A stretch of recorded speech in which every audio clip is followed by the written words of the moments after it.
At Central Cove Hop Farm in Canyon County, vines are cut and hauled away.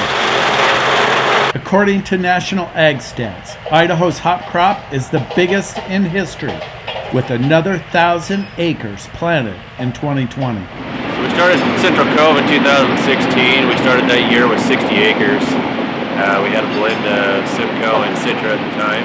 And from that point up to current 2020, we now have 585 acres.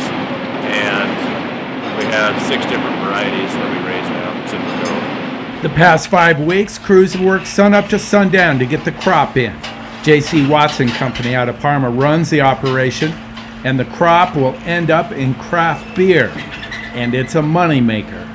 Yeah, so we started the hop operation just trying to diversify off of the row crop, and it's just another side of the business that we wanted to expand.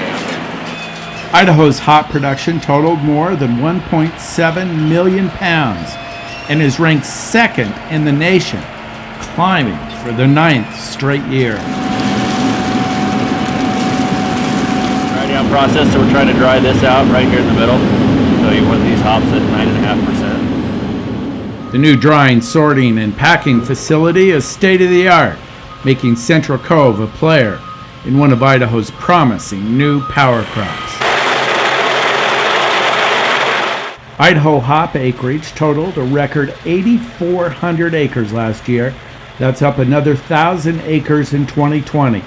While yields last year averaged 2,034 pounds per acre, that's up another 50 pounds per acre this year. For the Voice of Idaho Agriculture, I'm Jake Putnam.